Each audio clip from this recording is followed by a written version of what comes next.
feeling cold against your skin. Running through the chaos, letting all the sin. Temptation in a bottle, ready for the night. Craving for the thrill, it's time to ignite. Dark desires burning bright. Echoes in the dead of night. No retreat, no looking back on this heart attack. Hey, how are you going? No time for a thumbnail tonight. No time. I'll have to fix it later. No time today. We have no time. Zero. Or we probably have some time, but like not enough time. How are you guys? How are you doing? We have an interesting critical incident from Porterville in California. And it happened a while ago on April 9th. Now, I remember when this happened at the time, but there wasn't a ton of information that came out. Well, now they have finished their critical incident investigation into what happened that day. And they have given us a play-by-play video of exactly what went down.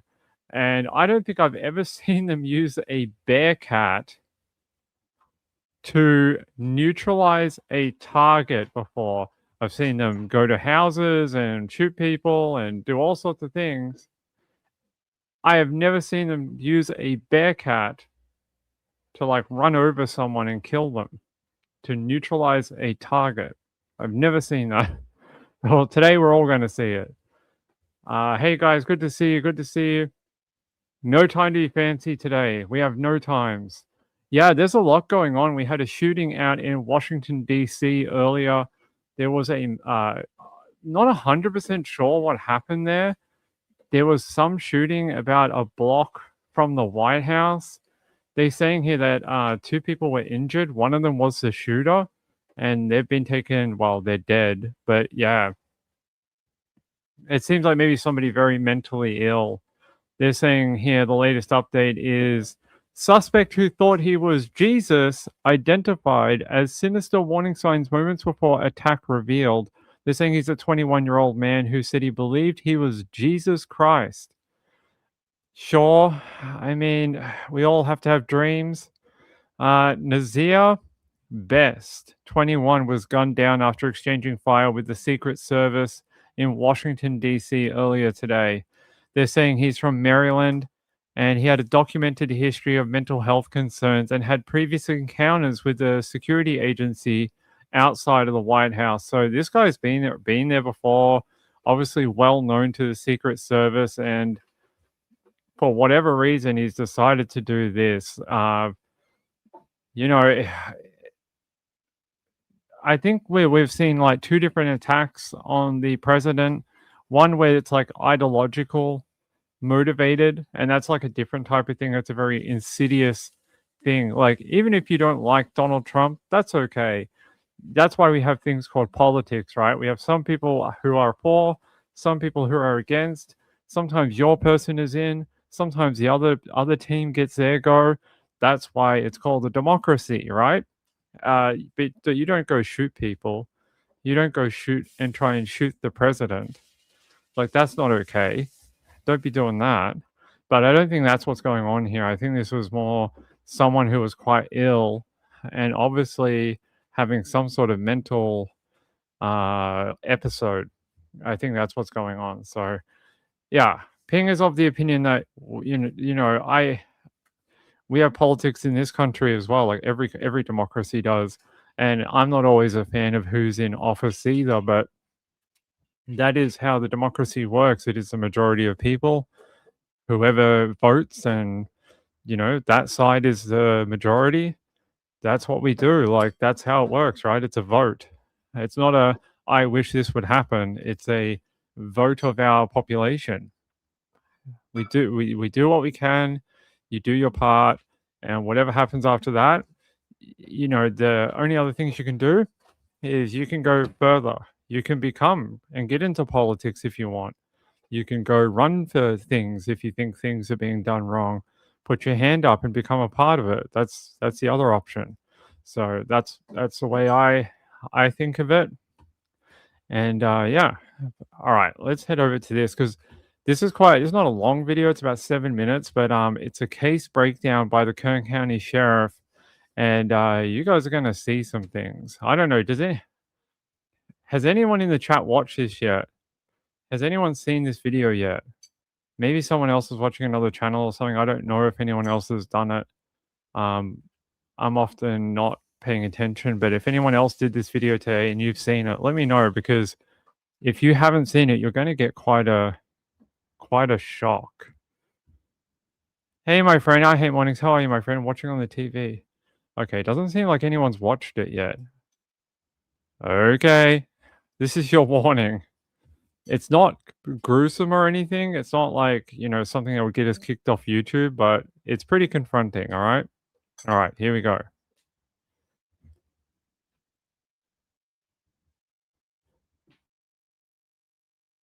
The following presentation is intended to help bring context to the facts surrounding this case. Some of the video has been edited to protect the privacy of those involved and to avoid the release of information that state law prohibits the Sheriff's Office from releasing. The redactions and edits do not affect the depiction of events presented in this video. The following presentation contains a map of the location, body-worn camera footage, drone footage, and photos of the scene. Viewer discretion is advised.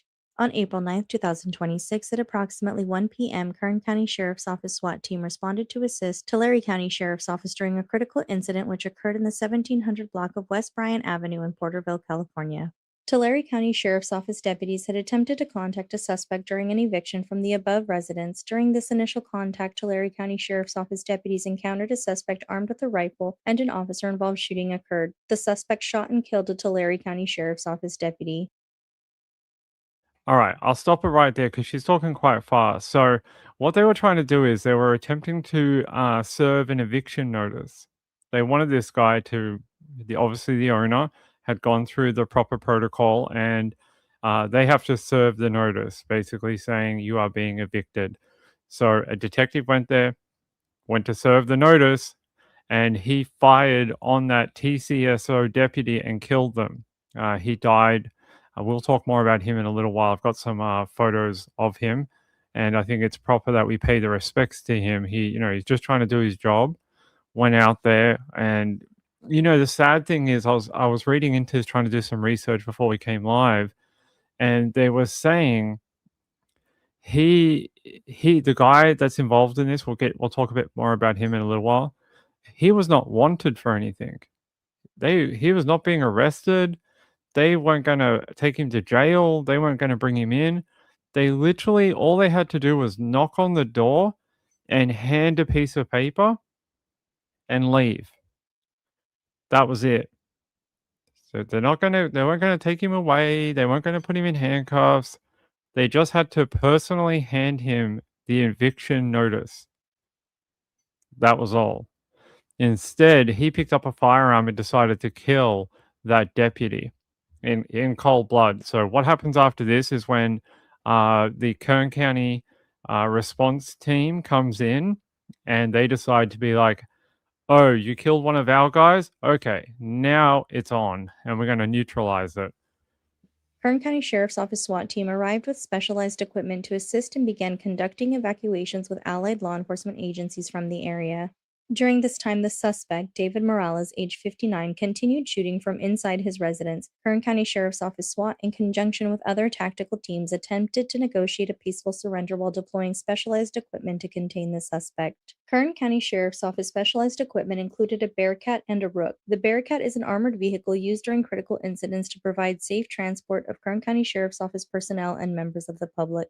The Rook is also an armored vehicle with enhanced maneuverability with multiple functions for accessing inaccessible areas, removing obstacles, and breaching capabilities during incidents involving barricaded or armed subjects. So that is the Rook, and they often have a pole on it, and you'll see them sometimes. They'll like smash in windows or bust in a wall and tear it down, that type of thing. That's what the Rook is used for. We've seen it in other situations where people have barricaded themselves. They're really, really useful. At about 5:30 p.m., Morales shot and struck the Kern County Sheriff's Office rook several times with a high-powered rifle from a barricaded position in the residence. The suspect's rounds penetrated the armor plating and compromised the ballistic glass of the rook. The Kern County Sheriff's Office SWAT operator maneuvering the rook withdrew to the front of the residence. During this time, Morales fled through a window into the backyard. Kern County Sheriff's Office SWAT operators maneuvered the Bearcat into the yard to search for Morales. As SWAT searched, they observed the suspect hiding in thick brush in the backyard. The suspect was lying on his back in a shooting position armed with a rifle. Deputies observed the suspect aiming the high-powered rifle at the driver of the Bearcat. The suspect remained in this position before deputies made the determination to use the Bearcat as a means of deadly force. The following is body-worn camera footage of a deputy on scene. Please note the body-worn camera does not capture everything the deputy sees, and the deputy does not see everything the body camera captures. The following footage demonstrates two perspectives, one from inside the Bearcat and one from inside the rook, while Morales shot at deputies. Gunshot! One gunshot fired. Justin, are you good? Another shot fired. Here, shoot at Justin. Justin. Keep sending it. Parents are being deployed. Additional gunshot fired. Thermal drone footage captured Morales, who was armed, climbing out of the window of the residence in an apparent attempt to seek cover while lying in wait for responding deputies. The following footage has no audio.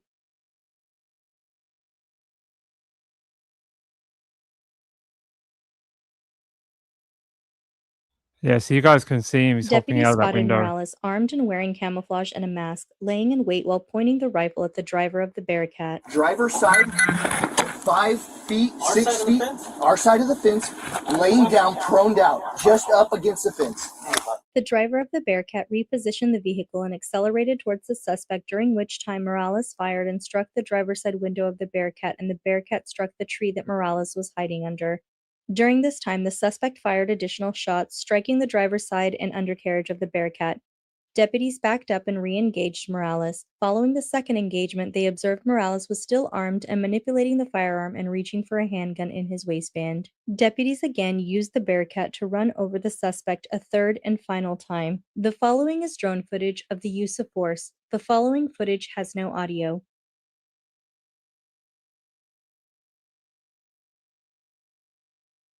Here you can see the gunshot to the driver's side window.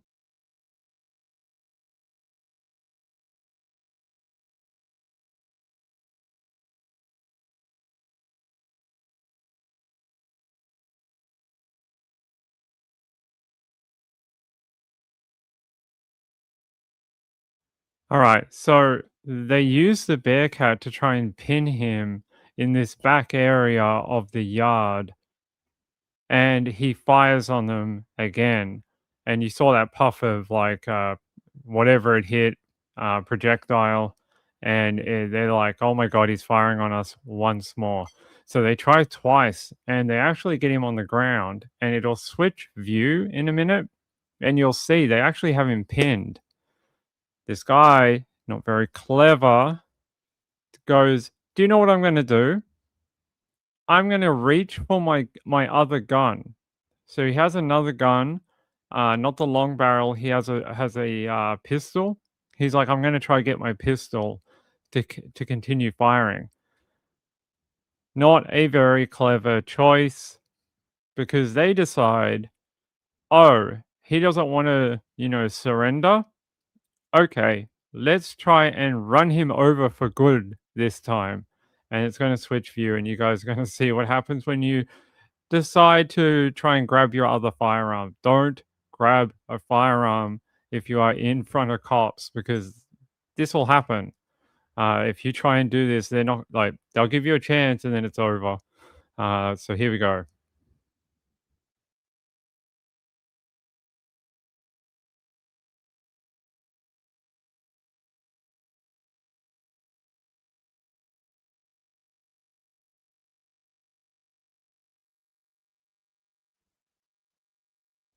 We should get a voiceover. At Hold this on. point, the drone repositions and captures the third and final use of force.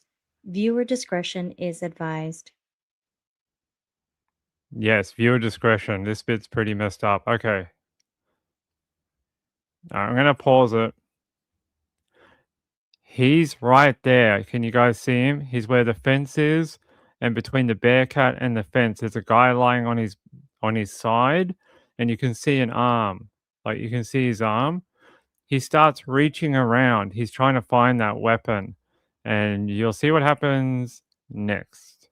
Here you can see Morales manipulating a firearm.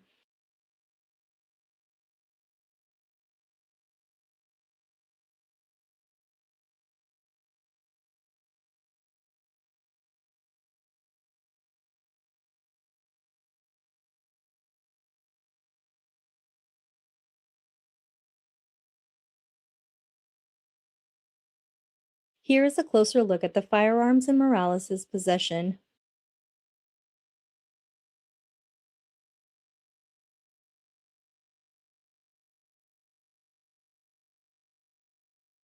The Visalia Police Department took the lead as the investigative agency for the Tulare County Sheriff's Office related shooting. Kern County Sheriff's Office detectives coordinated with Visalia Police Department to conduct a concurrent use of force investigation. Kern County Sheriff's Office Deputy Chad Clark was placed on routine critical incident leave pending the completion of the investigation. Kern County Sheriff's Office detectives investigate any use of deadly force by any member of the department. The investigation will be submitted to the Tulare County District Attorney's Office for criminal review. If an individual is being arrested by a peace officer, it is their duty to refrain from using force or any weapon to resist. A peace officer is justified in using deadly force upon another person only when the officer reasonably believes, based on the totality of the circumstances, that such force is necessary to defend against an imminent threat of death or serious bodily injury. The decision to use force shall be evaluated from the perspective of a reasonable law enforcement officer in the same situation based on the totality of the circumstances known to or perceived by the officer at the time, rather than with the benefit of hindsight, and that the totality of the circumstances shall account for occasions when officers may be forced to use quick judgment about using force. On May 12, 2026, the Kern County Sheriff's Office convened an incident review board examining the use of force in this incident. The use of force was determined to be within policy. Anyone with additional information regarding this case is asked to call the Kern County Sheriff's Office at 661-861-3110 or Kern Secret Witness at 661-322-4040.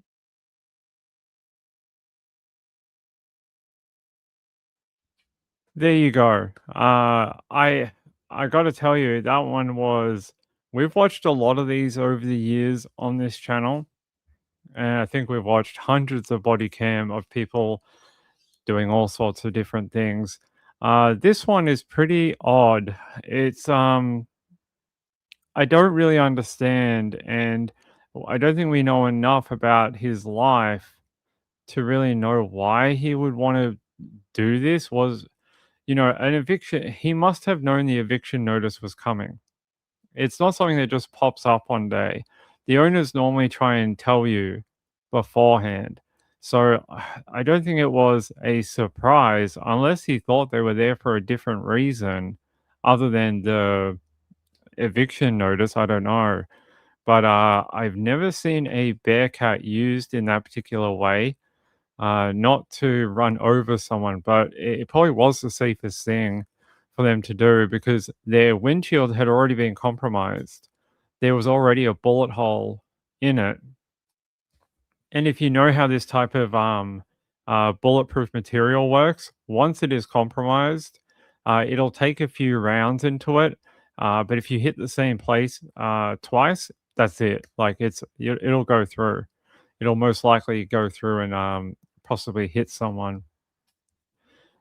I used to be a process server. Let's see. Did you tell me anything else? Jackie said, sounds like S word by cop to me, in my opinion. It could have been. Yeah, let's look it up. What's the guy's name? Morales, right? Let's have a look. David Morales, 59. Was there any background? Do we have any background about him? This guy seemed to have it all planned out. Like he really knew what he was going to do should this day ever come. Here's a photo of him, by the way.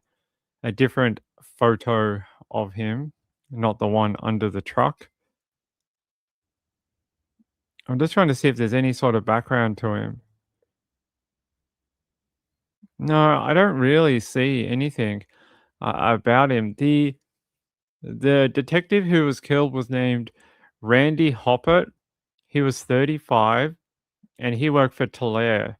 So he was with their agency. Here he is here getting a commendation for something in the past, and unfortunately was killed in cold blood while serving that eviction notice. I mean,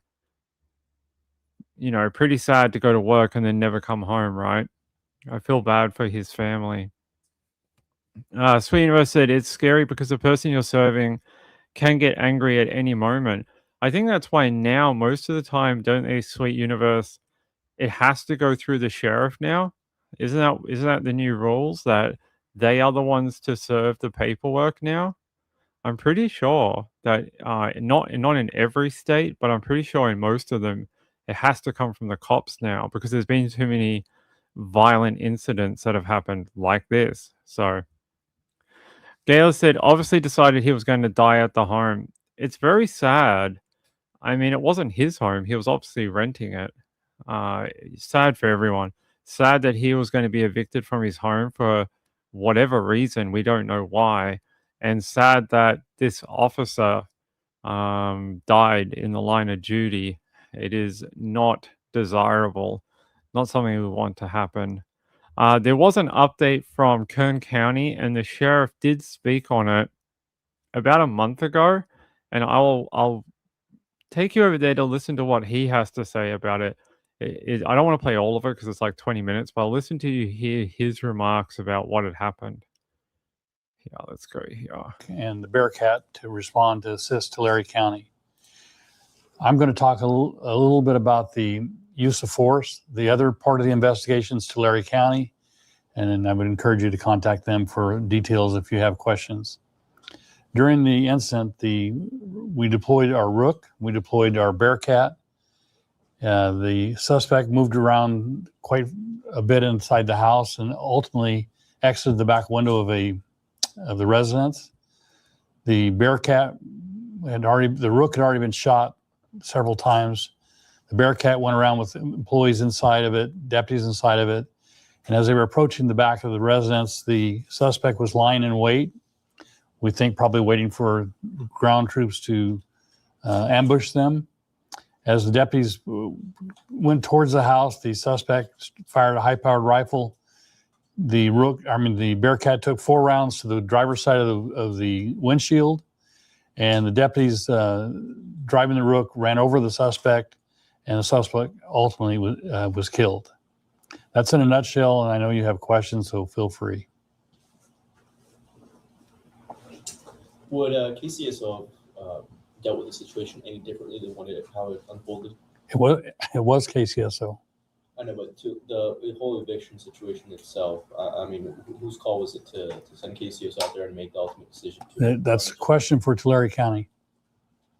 If it happened here in Kern, would it have been? It happens every single day. We serve civil processes, eviction notices every single day.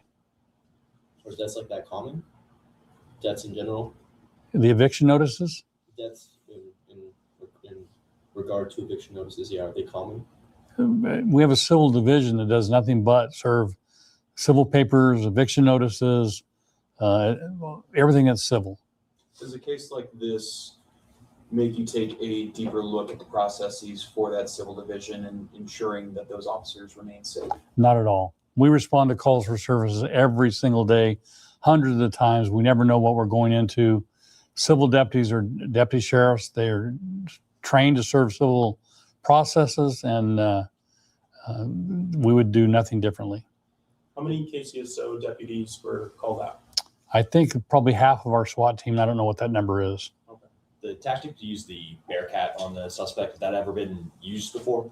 The Bearcat's been used several times. In order to apprehend the suspect in the way it was? Well, the use of the Bearcat was a use of force, and the objective of deadly force, use of force, is to stop the threat, whether it be a weapon where you fire your weapon, which is intentional to stop the threat. Same thing, same concept applies to the Bearcat. Is it within the the department's use of force policy to use a vehicle as lethal force? I haven't read the use of force policy in relation to that, but I can tell you when use of force, deadly force is used to stop a threat, to save your life, all bets are off. And in this particular case, the deputy was, and they were in fear of their lives. They were being fired with a high-powered rifle that had actually penetrated the cockpit of the Bearcat already. Those deputies' lives were on the line. Was Kern County Sheriff's Office operating the Bearcat, or was it Tulare County? Kern County. What about Sheriff Boudreaux's comment saying that it was they intentionally ran him over because he shot at police? Every time we have an officer-involved shooting, the shooting is intentional to stop the threat. I think Sheriff Boudreaux was probably very emotional yesterday, and his comments I'll let you ask him about those. Look, as someone who's been to these press conferences and I work in the media myself, I often get a little frustrated at the questions, but I understand they're trying to dig and get like a layer behind what he's willing to give, but they sort of sound repetitive at the same time. He's not going to move off the party line. The party line is it's a use of force and it's deliberate, and we only do it to neutralize a target. They're trying to question around it to try and get him to say something else, but he won't. He won't. He's going to stick to whatever the policy is. That's basically his job. His job is to make sure they stay within that policy. So, I mean, they can keep asking him till the cows come home, but he's not going to say anything different. But yeah, there you go. There's a bit of the interview with the sheriff from Kern County, and then the other one is Tulare. So there was quite a number of people. So we had Tulare County, we had Kern County, and then we had Visalia also. Visalia did the investigation into the actual use of force. So they often hand it off to a third-party agency who's not involved, and they ask them to look at it. And they say, hey, would you guys have done anything different? Was there a way to change the outcome? Did they have a right to use deadly force? But as you heard at the end of the other video, they came back with a positive in that they were okay at doing it. So the other sheriff said, yeah, we hit him. Yeah, I know. Well, I mean, what else are you going to say? No, we didn't. Nah, we just tickled him a little bit. Tickled him with a 5,000-pound truck. I mean, that thing, I don't know if you guys realize how heavy a Bearcat is, but these things are like an armored tank, and they weigh like many thousands of pounds, and it would have been quite a dramatic, well, we saw it on the video. Kathy said, so deputy served an eviction notice and was shot. That's what kicked it all off. This was not like, I know in the video that we watched, this one here, it seems like, the video is only like 8 minutes long, but this actually took place over many hours. So I don't know if that was obvious from what we watched, but this happened over a long period of time. This is not like they went in there, the deputy that served the paperwork got shot, and they're like, yeah, get the Bearcat, and then they just ran him over. No. It happened over like hours. They were like negotiating with him. They were, getting fired on. They evacuated the local area. They were trying to do something, and eventually they just went, nah, we're not going to be able to win here, and we're going to have to sort of end it. And they decided to use the Bearcat as the weapon. So Sweetemer said, so in the UK, they're not playing with you, you're out. Yeah. It looks heavy. This is not the Bearcat. This is the Rook. So in the video, you'll see it. Where's that bit? This is the Rook here, and I think it did have the pole on the top of it. Let me see if we got a shot of it. There was a shot where you could see it right at the beginning of it. Right there. See, it's got the pole on the top of it. What they normally use this for is punching in windows. So they'll use that probe or whatever you want to call it, and they just punch in windows with it. It can also take out walls. So you can actually bring down walls with it too. You can punch through a cinder block and then just rip it down. And they often do this to open up the area so they can see what's going on. Yeah, we saw in another one like a year or so ago. There was a dude barricaded in a 2-story home, and they tore down the whole front facade and opened up the entire house so that he couldn't hide. And that one ended up I think they ended up shooting him, and he ended up dying. I think eventually, did he kill his wife? I can't remember if he killed his wife or his wife had been in a DV incident, and then that was the second part of it, was them trying to get him out of that building. But at the holiday park? No, this was a private residence, not that one, not that one. This was at a private residence, and it was like a 2-story home, and they just punched through a wall and then tore it down, and they opened up that home. It was so they could find where he was. No, it was a man and a woman. Maybe we're thinking of a different one. The one I'm thinking of was in Atlanta. It was in Georgia, I'm pretty sure, and it was not in the West Coast. I think the one you're thinking of was in the West Coast. It was a house. Let me have a look.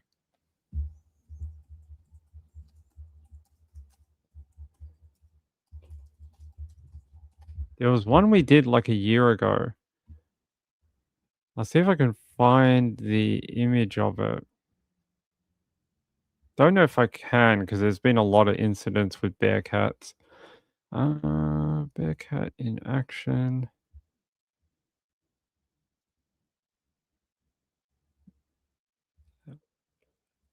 I don't see the one that we had.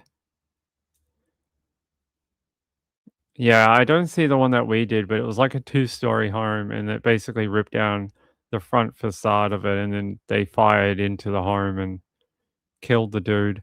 It was a while ago. A number of years or even months ago. But yeah, it's sort of this is what they do. Here's a photo if you've never seen it.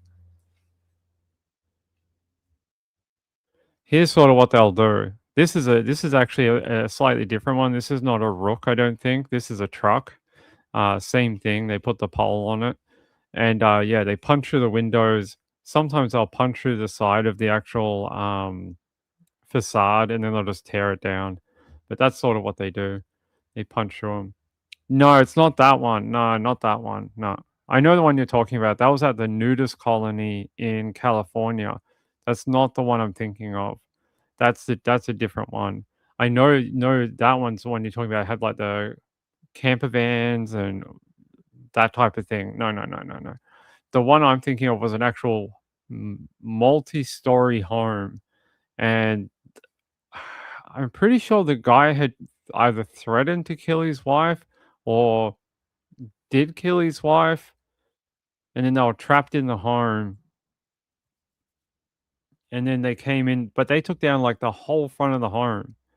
Like they had to open it up because they hadn't heard from him. They had not heard from him in hours, and they just tore down the front of the home, and they were looking for him. They sent a drone in, and they were trying to find out where he was in that home because they weren't sure if he'd killed it. You know, they weren't sure if he'd fired on himself. But different one. I know the one in California. That's the one everyone remembers. But the one I'm talking about was pretty sure it was in Atlanta. Pretty confident it was over on the other side of the country. Sweet Never said, I hope that's covered by insurance. I actually not sure how that works. I feel bad for the homeowner because imagine you're like, I want to evict this guy. I want him out of my home so I can get my home back. And then the cops are like, we did it. We got him out. And you're like, great, how'd you do it? Well, we killed the guy.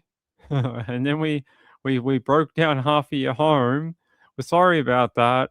You know, he had guns and things and was firing on us. We didn't have much of a choice, and we had to like smash in a bunch of windows and fired some tear gas into your lounge room. Sorry about that. I don't know if I don't know if that's covered by. I've got no idea. I know in some cases where crime scene goes to your home, say you had a rental property and someone committed a murder there, and crime scene comes in and they cut out pipes and smash tiles and take samples of things. Oftentimes the insurance will say no. I don't know what happens in California if they do this. I've got no idea. Hold on. Who?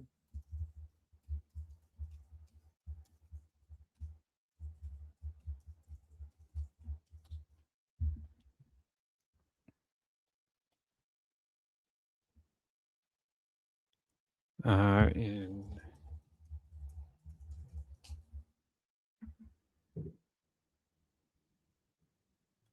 Okay, in California, it falls on the property owner's insurance for paying for the damages if police damage your home while conducting lawful executions of their duties, such as serving a warrant or apprehending a suspect. So it sounds like it would have to do that.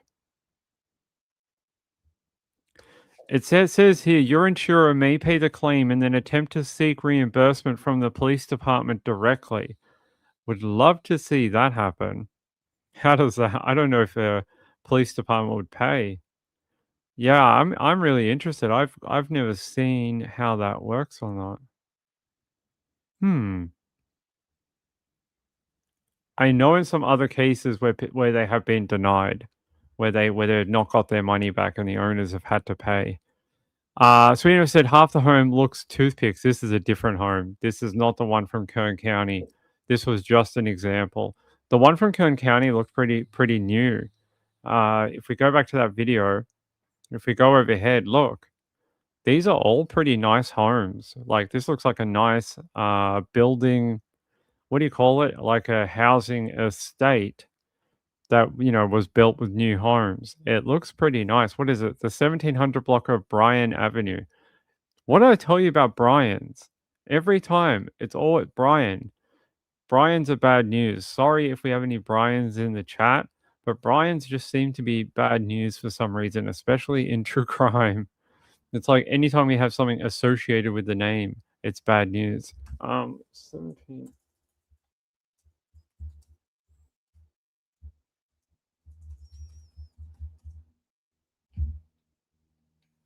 Let's go out there. Let's go have a look at the property.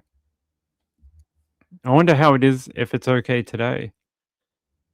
The last update we have, unfortunately, was like a year ago. We don't have a new sort of update for this year. Last one was February 2025, so it's probably when he still lived there. This is probably his car. This is probably the guy's car that died. So it looks like a fairly nice neighborhood. When do you guys think this was built? 1990s? I would think either late 80s or 1990s. That would be my guess of when these were built. What do you guys reckon? 1990s or 1980s? I think it might be the 80s. Just judging by the type of brickwork and maybe even earlier, maybe the 1970s. Like the thing that always tells me how old an area is the road. When you look at the road, you go, okay, it was built quite a while ago. Because look at the road. It doesn't look like it's in good condition. And this takes like decades for it to happen. So maybe the 1970s. Maybe I was a couple of decades off. But I mean, it would have been like a building planning estate at some point. At some point, you would have come out here and probably bought a home off the plan or something like that. And you would have probably had to wait for it to be built. When that happened and what year, I'm not sure, but probably a few decades ago. But they're probably worth quite a bit of money. I don't know how much these homes are, but they would not be cheap. Anywhere in California is not cheap, guys. Especially with blocks that are what they call like a quarter-acre block. It's very expensive.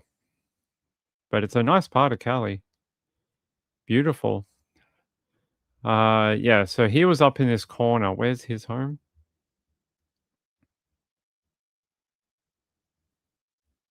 Are we in the same? Yeah, we're in the same thing. So that was his home here. This was the one where they fired on it, and they were like right in this back area. So that's that fence line where you see him. He got crushed against the fence. Their neighbors are behind here. How they got in there, I got no idea. How they did that. Very lucky. So there's the actual street for it.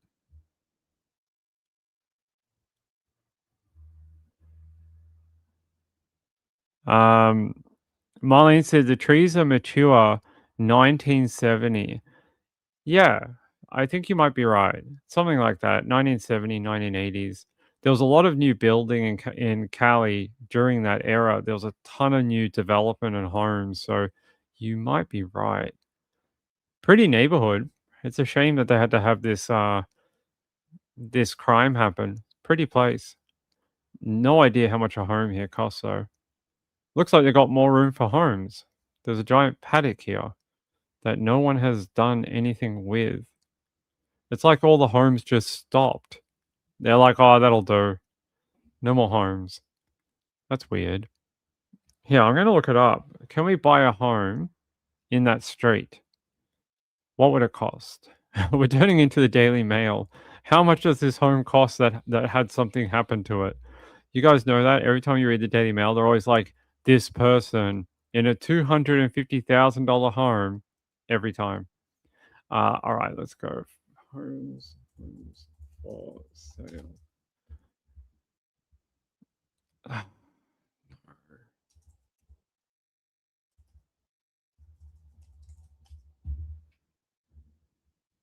Yeah, we'll go to a different home. There's another home nearby.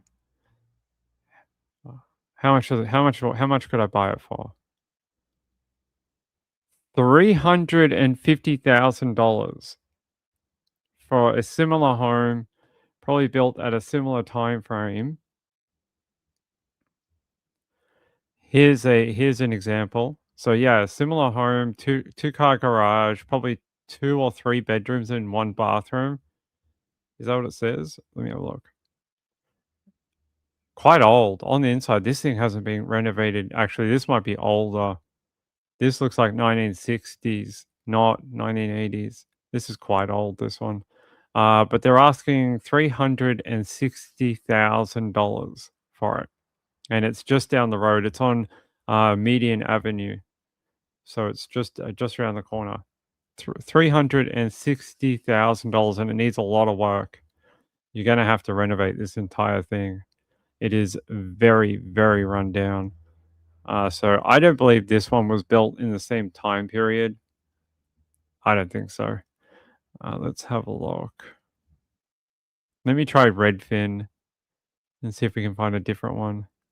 Yeah, okay. So there's another one nearby on West Henderson Avenue in Porterville, not too far away. And the price guide is $290,000 to $350,000. Look, in California, it's not that bad. They're saying you can get it for about $300 if you negotiate with the owner. Again, quite run down actually. Quite a lot of rundown homes. A lot of homes that need a lot of work. Yeah, here's this home. This is another one nearby. I think this is older. These are older than the ones we're looking at. But yeah, $350,000 for that. Cheap? Shall we buy it? Danny, should we buy it? I'll move to Cali. You know, I'll move to California. If I move to the US, I am not moving to LA like every other bloody influencer on the planet. I don't want to live in LA. As much as I love California, I would never want to live in LA. It is just too busy for ping, too many people. I think I would like to go and live in the Midwest. I'd like to go live in Kansas. And everyone's like, Ping, you're mental. Why would you want to live in the Midwest? And I'm like, because it's awesome. Because you get all these beautiful countryside. It's so pretty out there. It's less people and stuff. I do not want to live in California. Danny said cheap. Yeah, I mean, $350,000. I mean, it needs a lot of work, guys. There's no way you can just go live here. You're gonna have to renovate it. That like they don't have the inside photos here, but they had some on another page. It's really run down on the inside. You need like new carpet, paint. Kitchen needs a new kitchen. It looks like the bathroom may need a renovation too. I mean, as a starter home, if you wanted to put some money, like buy it and maybe do that, you could do that. Put your work into it over a number of years and do something like that. Andrew said California is full of homeless. That's why I'm moving to Kansas. Gail said Ping loves tornadoes also. Yeah. Warner still said we're moving to South Dakota, Ping. Are you really? Are you really going? Are you moving from, I don't want to give out where you live, but I know where you live. Are you really going to go? Are you joking or is this like a pipe dream? I hope you are. Because South Dakota is somewhere I would live. I'd live in South Dakota. South Dakota is so awesome. Couldn't do any work there. I don't even know if they have good internet there, but I love South Dakota. So, so beautiful. You really are going? Oh my God. It's beautiful out there. I love South Dakota. Actually, that brings me on to a new topic. There's a new documentary out this week called In the Eyes of the Storm Chasers. Now, if you ever watch In the Eye of, that is normally like they show different storms and hurricanes and stuff like that. But this new series is about storm chasers who go and chase the thunderstorms and the tornadoes, and it has Reed Timmer in it. If you don't know who Reed Timmer is, then this conversation is probably not for you. But yeah, new series, and the first one they did was a massive tornado in South Dakota. It was one in South Dakota. This beautiful, huge freaking tornado. I'll see if I can take a screenshot of it. I'll take a screenshot. There we go. So if you haven't watched it yet, go and watch it. It's I think it's on NBC. Go check it out, or Discovery. I'm not sure which one. Here's a screenshot from the opening of it. This was in South Dakota last year, I'm pretty sure. Look at that thing. Beautiful drone footage. So go watch it. It's out now. I think episode 1 premiered the other day. And really interesting. Winter still said the sky there is huge. Yeah, you can see forever. That's why I'd like to live there. Mountain Bee said, I lived in Martin, South Dakota on the Rosebud Reservation as a child. Would you go back, or do you like where you live now? Let me know if you'd ever head back to the Dakotas. Mountain Bee said a tornado came through the town, but we were gone for the weekend. Good timing to be gone. Good timing. So yeah, head and watch that. I'll look it up for you. In the Eye Storm Chasers. What channel is this? Tell me what channel it is. Oh, Discovery. It's on Discovery. Wow, that I should have known that. I mean, if Reed Timmer is on a tornado show, most likely it's on Discovery. That's not abnormal at all. Because if you don't know the history on Reed Timmer, he was on the original storm chasing show back almost 20 years ago now on Storm Chasers, back when that was a show on the Discovery Channel back in like 09, 010, 2008. And so finally, after 20 years, they've sort of rebirthed Storm Chasers into this new show, which has been begging for a new documentary on the storm season every year. So there you go. Go to Discovery. You can check it out. Gail said, I saw a clip where they drive towards it and it sucks them in. I think it was in the Dominator, so they would have been fine. That thing can withstand an EF4 tornado.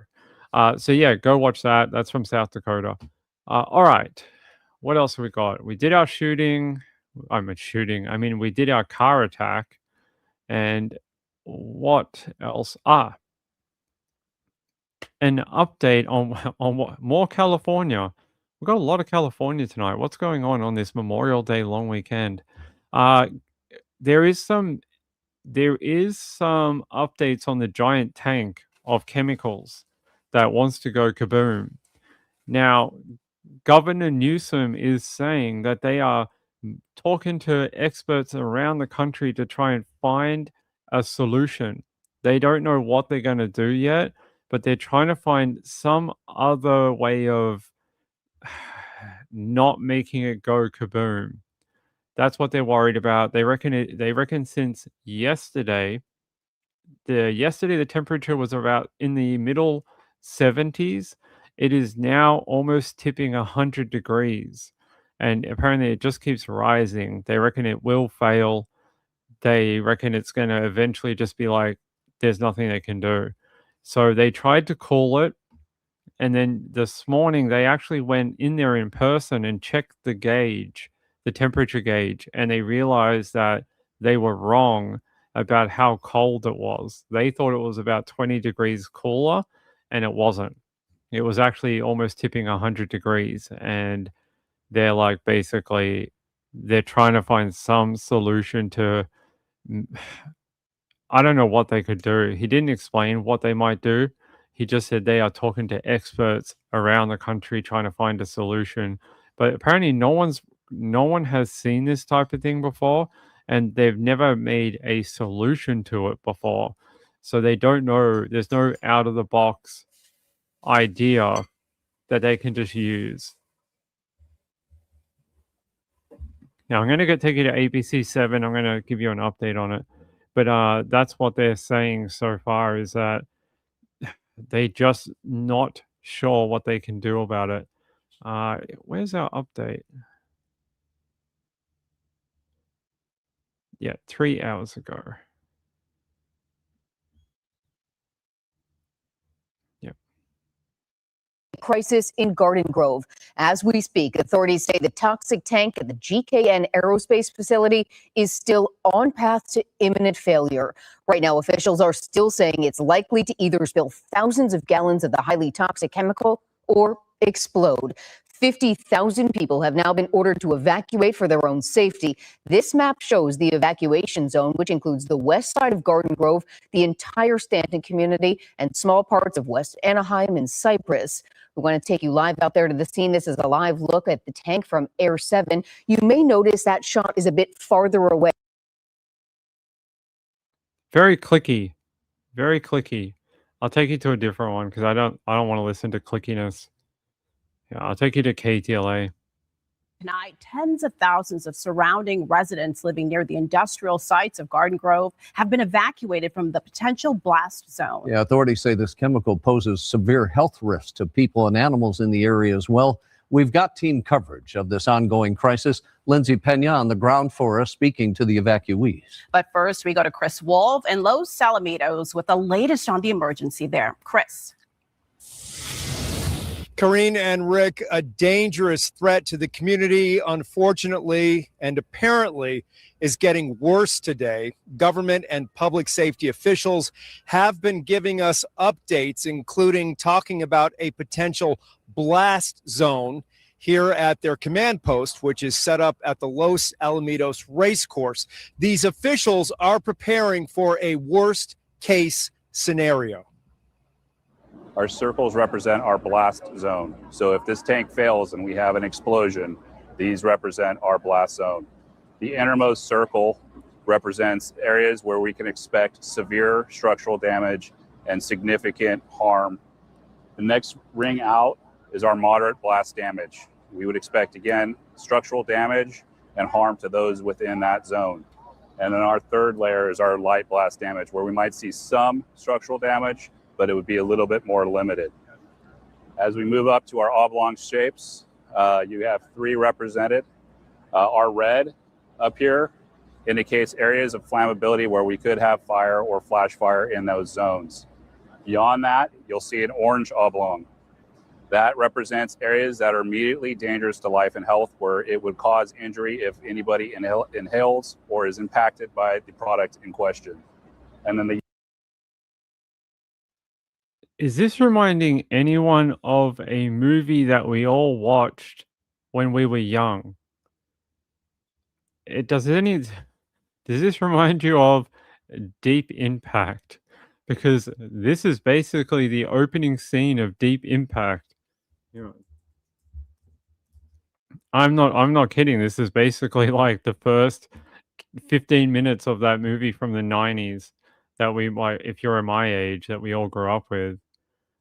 This is basically Deep Impact. They're like, oh, you know, if you're in this circle, you're pretty screwed. You're probably gonna die. You're probably gonna turn to some sort of like polymer plastic. We may have to drill you out of it. Yeah, you're probably pretty screwed. You should probably leave. It is basically Deep Impact, but on Earth. There is no asteroid. We have a giant tank that wants to explode. Apparently, not good for the people of Garden Grove. Yellow is our non-hazardous zone, which is our odor threshold. This product has a very low odor threshold and can be smelt very easily. So that's why that representation is very large. But again, it is non-hazardous at that level. Authorities go on to say the weather will affect the outcome of this crisis with regular wind shifts, which are constantly being monitored. The material in question is a chemical called methyl methacrylate, or MMA, a toxic and highly flammable liquid used in the manufacture of plastics for vehicle and aircraft components. The company is called GKN Aerospace. For some reason, Thursday, the chemical became overheated inside a large tank, which began releasing vapors. And that tank is located near two other storage tanks. Authorities believe the large tank is either going to crack open and leak thousands of gallons of toxic materials or explode. Roughly 40,000 people are now under evacuation orders in Garden Grove and surrounding areas. Authorities also say the temperature inside the tank is rising, and they're seeking help from scientists and experts around the country. MMA does have a very strong fruity odor, and smelling it doesn't mean that it will have health impacts. We actually do know that when you smell it, you don't typically have symptoms, and when you actually measure the levels in the air, it doesn't mean it's dangerous. So I know that there is a segment here that shows yellow. That's the area where you might smell it if the chemical actually reacts in a way that it ends up with having vapors in the air. Governor Newsom has declared a state of emergency for Orange County. This will allow all kinds of resources throughout California to pour into the danger zone. Right now, let's go up to Sky 5 for a live look overhead. Also developing today, Representative Derek Tran of California is urging Governor Newsom to appeal to President Trump for a federal disaster declaration. This would activate a number of federal resources, including assets from the Environmental Protection Agency and also FEMA. Calling the situation horrific, Orange County District Attorney Todd Spitzer has just announced an investigation into GKN Aerospace and its handling of the overheated chemical tank. That includes, the DA says, opening a hotline for employees who may have critical information. Speaking of... All right, hey, Mrs. Ping just left. She left to go do something in the laundry. This has been my only opportunity so far to talk about this. I want to take Mrs. Ping on holiday because she's been so ill for like 2 years now, and we haven't really had a holiday, but we can't travel overseas. So I want your best ideas of where we should go in Australia. So we can't travel overseas. We can only go locally, somewhere here. And I want your best ideas of where we should go before she comes back, all right? All right, let's get back to the tank that wants to go kaboom. If I can get back to it, if I can find it. Yeah, she just left. And I was like, I have to tell you about this. All right, let's go back. Did we just lose our video? here. GKN Aerospace, the company just released a statement, quote, "We sincerely apologize for the significant disruption to the many local residents and businesses who have had to be evacuated. We are working tirelessly with all relevant experts to resolve this situation as safely as possible and in a timely manner." We will have updates for you throughout the evening. For now, reporting live in Los Alamitos, I'm Chris Wolf, KTLA 5 News. All right, Wolfie, we thank you for that. Evacuation shelters, as you might expect, just overwhelmed right now. As Chris mentioned, tens of thousands of people have been forced from their homes. New evacuation centers. Yeah, I was seeing this before that they opened up one evacuation center last night, but it filled up so quickly they didn't have anywhere else to send people, and they've been trying to find like several new places to to send people because they can't go home right now until something happens with that tank. They can't go back to their homes. It's yeah, they literally that's it for them because they're saying this explosion 7,000 gallons of this material, and who knows, like you saw the photo of the tank, right? Let's go back. Where's our tank? Of plastic. No, not that one. Where's the view? All right, here. You got 3 of them. What do you think the chances are that if one goes, all 3 will go? Because you're going to get like a chain reaction. And if one goes bang, you're probably going to blow up the other 2 as well. That's what they haven't told you yet. So I don't know why they haven't really mentioned that. But yeah, if you lose 1 to an explosive event, you're probably going to lose all of them. And yeah, 7,000 gallons of this chemical MMA. Gayla said, what about somewhere more rural to get away from the hustle and bustle of the city? Yeah, we were thinking like down the coast, maybe. I don't know if we want to go tropical. Hold on, I got something in my eye. I don't know if we want to go somewhere tropical or, I don't know, somewhere like that. I think, oh man, what did I do? I made it worse. You know when you rub your eye and you make it worse? Let me get back. So I don't know. She wants to go see the whales. She wants to go see the animals because she likes animals. I'm just making sure she's not coming back. She wants to go see the animals. So suggestions on animals, maybe like whales or penguins, or we didn't get to see the Tasmanian tigers. Tigers, devils. The tigers are dead, long dead. We didn't get to see them when we went down to Tasmania before she had her surgery. So, I don't know. You guys, if you got any good ideas.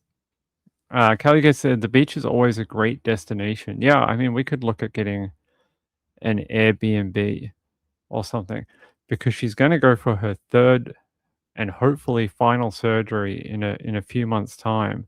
So maybe want to do something before she has to do that because the recovery from that is like another like half a year. So just want to make, yeah, maybe something like that before she has to go for her like final surgery. Woman still said a great place with a really great hotel with a spa. Okay. That was Sweet Universe's idea for the spa. Okay.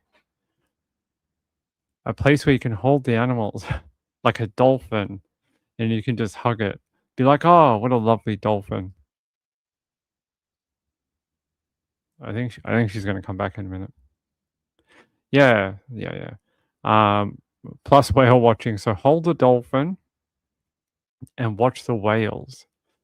I'm sure there's a place that'll let us do that. Where you can hold the whales. Hold the whales? Maybe we could do that. overheated inside a large tank, which began releasing vapors. And that Center is now at capacity, as are several of the others, because as you guys just said, there is such a high demand for these tens of thousands of residents that are now displaced from their homes. And joining me now are some of those residents. This is Andrea and her son, who've graciously agreed to speak with us. They've actually set up camp here in the parking lot at the high school, and they have 8 cats with them right now. You were saying you had to leave in a matter of minutes. Yes, we were told to evacuate less than 5 minutes. It was about 10 minutes tops that we were supposed to leave. When you heard that you had to get everything that really mattered to you and get out, just describe to people what that's like without having much notice. It's horrible. Like, you think about what's important to you. Family first and our pets. That was the only thing that mattered to us, was to get our cats out. My mom, who's elderly, out of the house. And we left with 9 cats with us. You know, I feel bad for the all the people. They've had to basically pick up their lives and move over Memorial Day long weekend. So maybe, like, you know, they probably had different plans than, hey, let's go to an RSPCA. Is that what it? No, Red Cross, Red Cross like center, and live there for a weekend. That I mean, I'm sure they had probably other plans for their holiday weekend than to freaking do this. And I feel so sorry for all the people who live locally. Like, look at that block. That's most of the people that they had to evacuate because they're not sure how big this kaboom might be. They're like, oh, yeah, it's going to be pretty big. You know, one description I read was mega explosion. Not good. Not good if that's how they're talking about it. Gail said in Melbourne you can feed the animals at a wildlife park. It may be part of. I'll look into it. I'll look into it. Sweet said I only have my one wacko. There, that lady, man. She had like heaps of cats. Poor lady. Look at them all. She's got all her animals. 1, 2, 3, 4, 5, 6. She's got, and they're stuck in like the carrier bags. Like, it must be hot as hell. I can't imagine having my cat in one of these carrier bags for any more than like an hour. They would be freaking out. So, very, very scary for people who live in Garden Grove in the area. It's just ridiculous. And the fact they're like, oh, when is it going to happen? They're like, I don't know. At some point, it'll blow up when it blows up. Like, they just don't have an idea. They keep trying to cool it. We're so lucky it wasn't this. I think this is a water tank, this big one here. I think that's probably most likely for water. It's these silver ones on the backside here that they're worried about. Yeah, what's with all the RVs? In the footage, you can, I don't know if we can see it on this one. Where's the helicopter footage? Look, there's all these RVs. I don't know what they're there for, but there's a whole line of all these old mobile homes, or like a recreational vehicle. There's tons of them all lined up next to the tanks. Who owns them? Why are they there? Don't know. Andrew said it's only 20 miles from you. What's the airport nearby? Let's have a look. Garden Grove, LA. What is the... There's like an airport. You saw it on the map. What airport is that? It's not LAX, right? It's probably not LAX is what I'm thinking. Where is that? I saw it on the thing. Ah, here. What airport is this?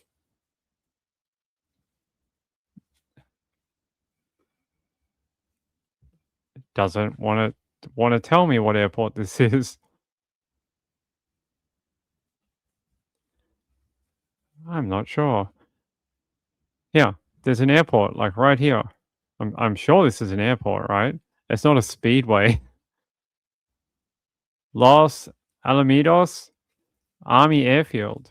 Okay. TWR. the 12th of the 3rd of the 12th, 1985. So the 3rd of December, 1985, they opened it. Ah, I'm probably pronouncing that name right. Is it Amatos? You guys can tell me. Locals can tell me how to pronounce that name. So this is the chemical area right here. And there's all the RVs. Look how many there are. It's amazing. Why is there so many? Who owns them all? Maybe it's storage? Like, do you think it's somewhere where, like, people who don't have storage in LA can, like, park their RV when they're not using them? Wonder if that's what it is. Like, you can rent it and then park your RV there when, when you're not going on a trip or something. Because that's what it looks like. It looks like a car park. There's no factory here. Like, there's no, like, RV repair company or something like that. At least not that we can see. And there's just heaps of them, like 150 of them. I was gonna say thousands, but I don't think there is. Look, they just keep going. Never seen so many RVs in. Oh my god, it keeps going. Look, more of them. It's got to be parking for like people's RVs. No, it's a company. Trails and RV and boat storage. Okay, it is. Yeah, it's a storage facility for RVs. Pretty cool. I didn't know there was even such a thing where you could rent it. But it makes sense. A lot of people can't have an RV due to their like local I can't remember what they're called in America, but they have like a HOA. And a lot of HOAs don't allow you to have an RV parked out the front of your home. So this is a solution to that, I guess. And then we can see the tanks. There's the tanks right there. And there's the Garden City chemical accident. And they reckon it might go kaboom. So if we zoom out a little bit, look, a lot of it, this side of it, at least it is mostly industrial. But it's this, I think it's this where they're worried. It's all these people that live right across the other side of the railway line. Look at these people like that live in these homes. They are in for a rough weekend worrying about what their homes might look like when they get back. You don't know what this explosion might do.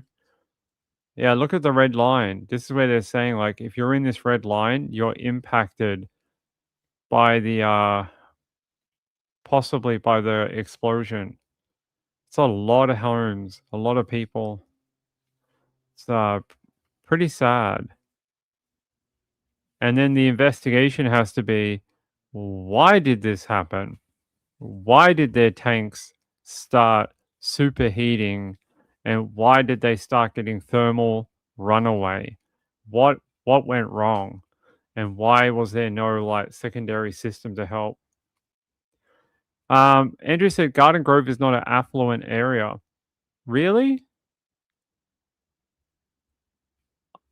I don't know about you, buddy, but when I was growing up, none of the people that I grew up with had a freaking pool in the backyard and a home that looked like this. Maybe it's different in America or something, but no one I grew up with had freaking in-ground pools that look like this. If we were lucky, someone had an above-ground pool, and they were like the coolest kid in the neighborhood.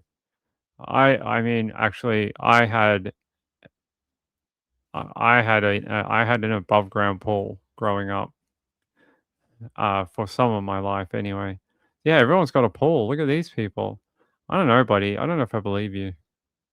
I mean, I'm sure it's not like Beverly Hills or, where the famous people live or whatever, but I'm sure it's not cheap to buy here. And it is industrial. Look, it's right near an industrial.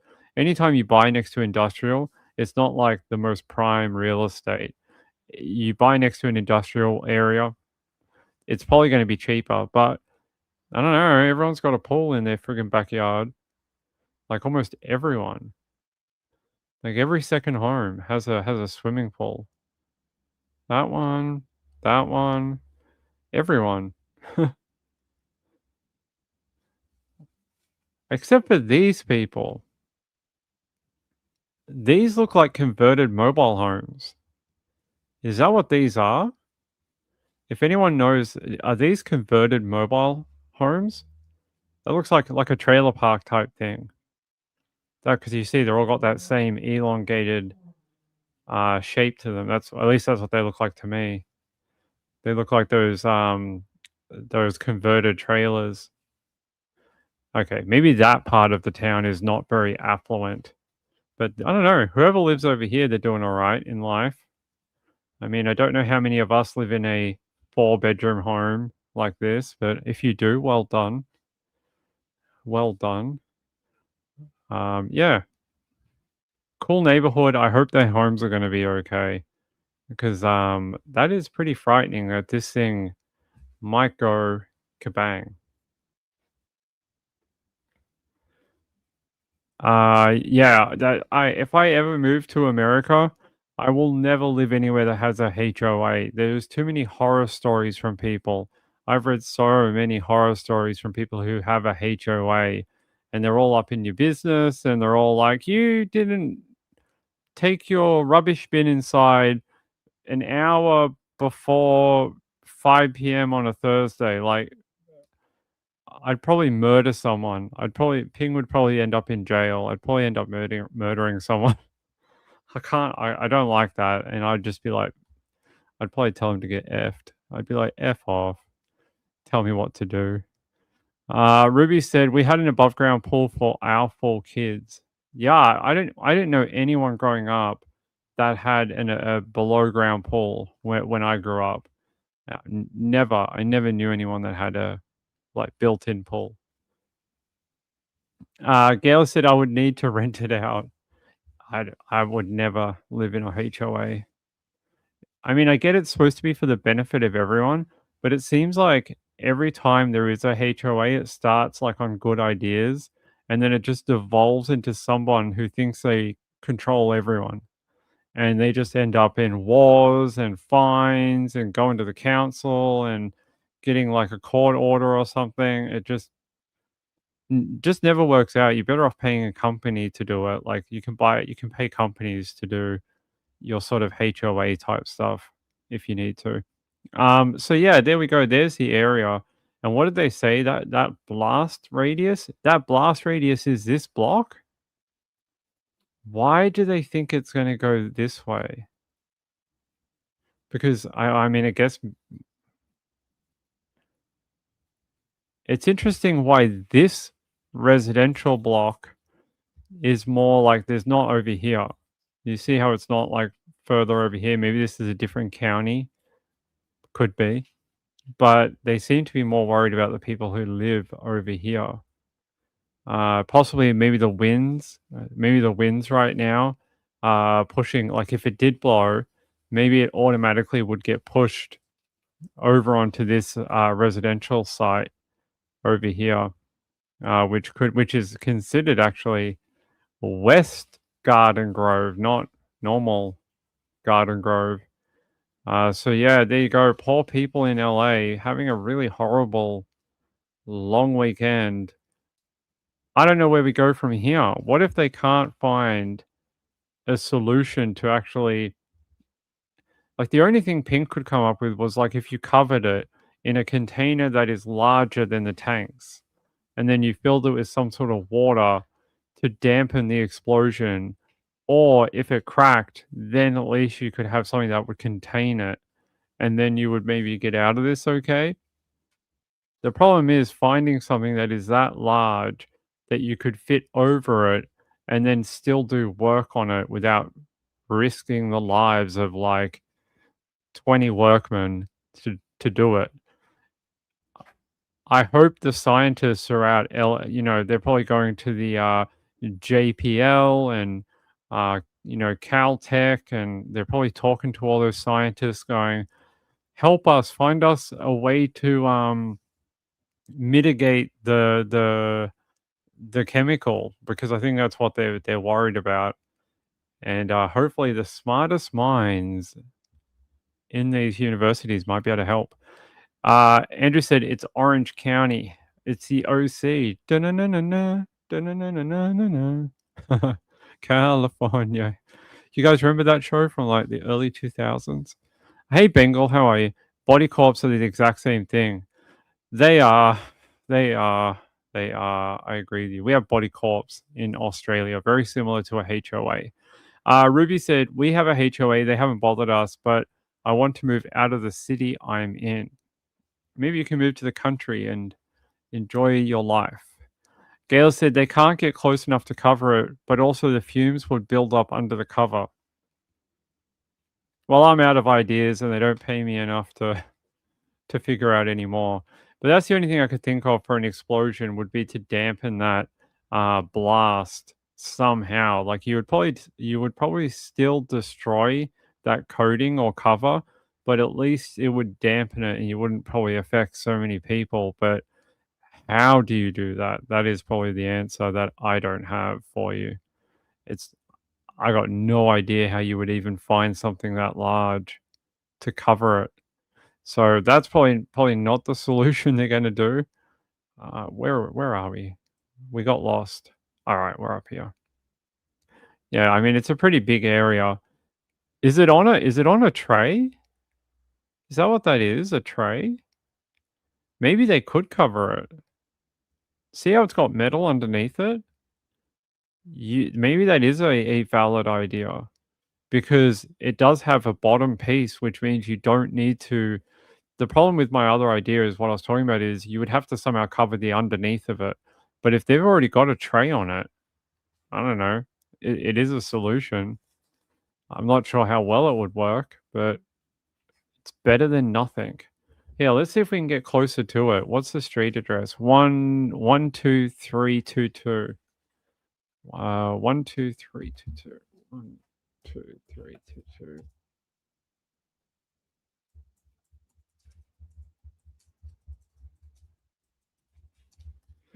Can we get underneath an underneath view?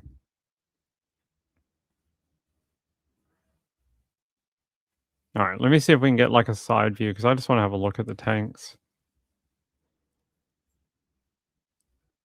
Where is it?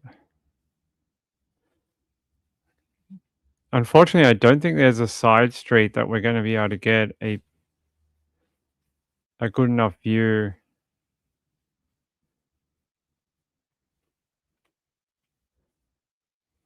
Yeah, I'll take you with me. But there's like no view here. It's like down here.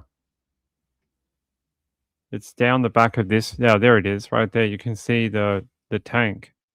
But we can't get in there. There's a rail line that goes through. And there is no road behind there that we can get to on the maps. So unfortunately, I can't take you out there. That's the closest we can get, unfortunately. Yeah. Can't go into that car park either.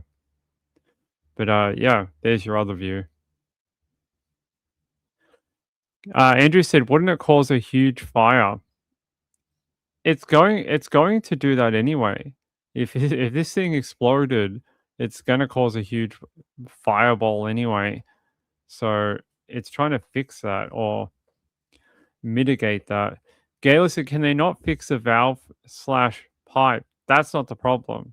The problem is that they already had the safety valve go off. That happened yesterday. So the temperature rose and then the safety valve went off and it released more of that vapor. That's not really the problem, I don't think. I think the problem is there's some defect where they can't control that thermal runaway anymore. And it's eventually just going to go bang. Or it's going to crack the tank. I'm just not sure which one they think is going to happen. I think they think one or the other. I don't think they're married to either idea. But yeah, it's called MMA methyl methacrylate.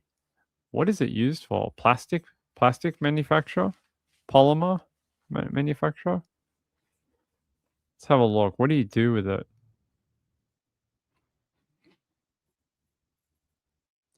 So it's almost like the stuff they make bulletproof material out of. Almost. Not quite the same.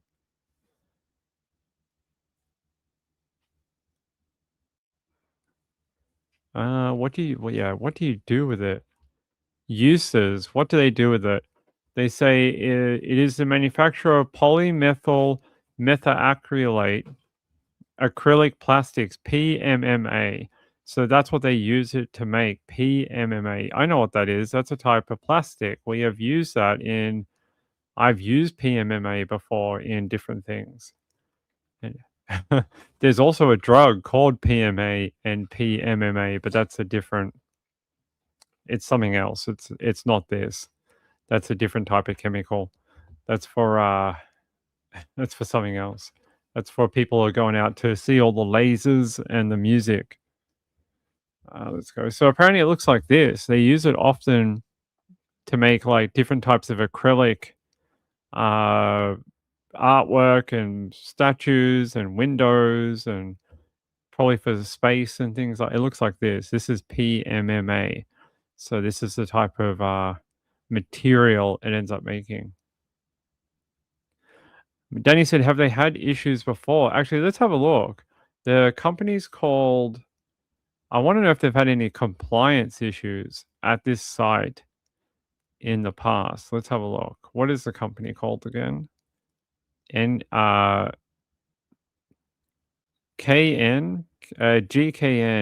Aerospace. GKN Aerospace compliance record.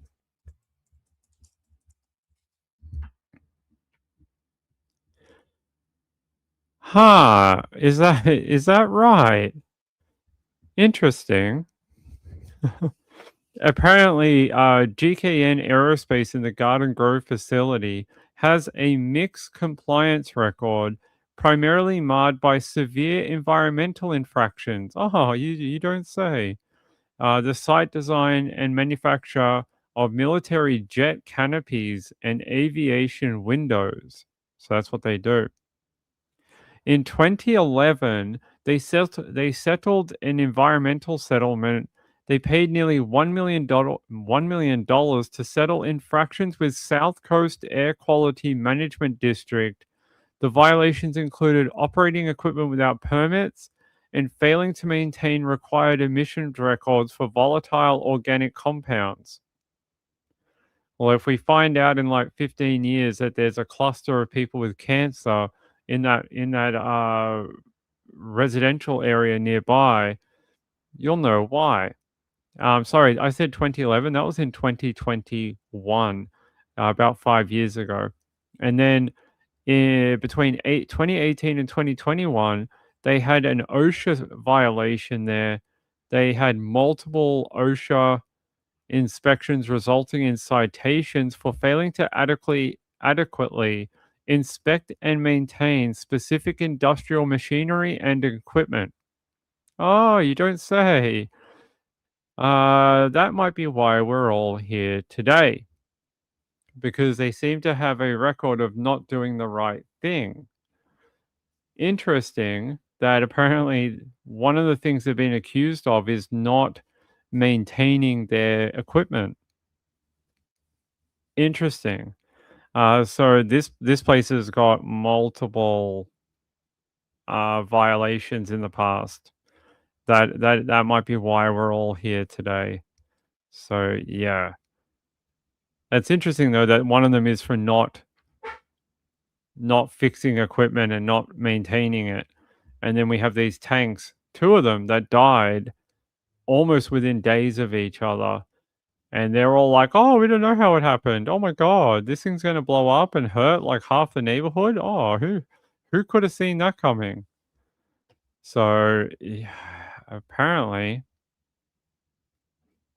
let's have a look. What was the last thing they talked about on this newscast? Now let's go to KTLA. Let's see if did they put up an update. Let's have a look. Evacuation centers are now opening up to accommodate the rush in demand. Our Lindsay Pena is live at one evacuation center in La Palma with the latest there. Lindsay. Much notice. It's horrible. It's the same lady we saw before. We don't want that. Let me check ABC 7.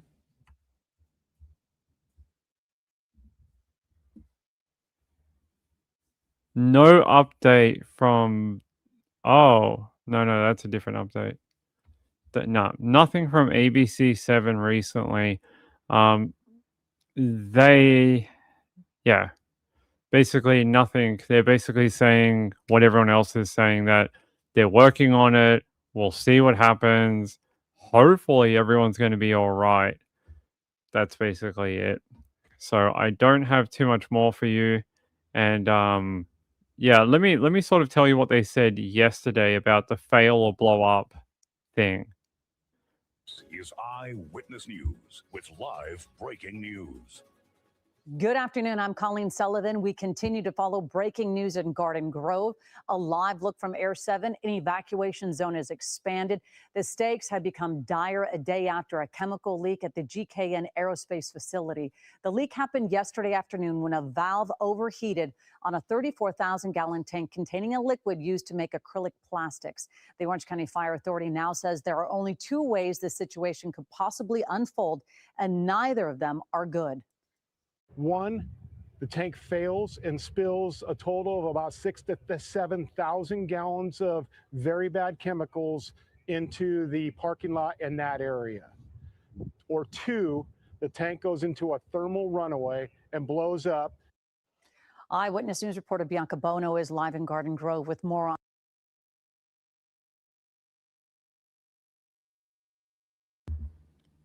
Do you remember the same thing happened at Dow Chemical? I don't remember that one, but I remember we did a story last year about an explosion that happened at a weapons manufacturing plant in Tennessee. Was it Tennessee? And it annihilated the entire site, killing like everyone that was there. Do you guys remember this one that we did a few months ago? Just something went kaboom and just wiped out the entire, like everyone, all the workers. And then they never found anything. They didn't find any human remains. They didn't find any people. Just disintegrated.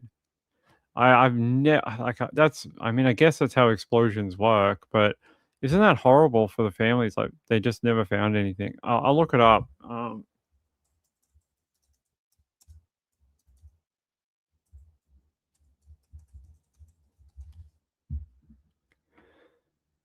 Back in October of last year, 16 people killed in Hickman County.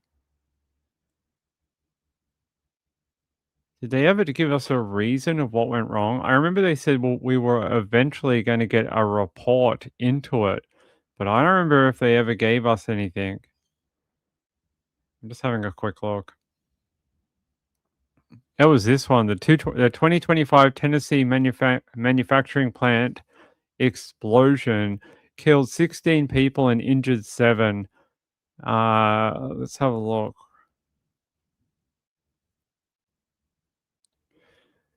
Did they end up finding anyone? I think no.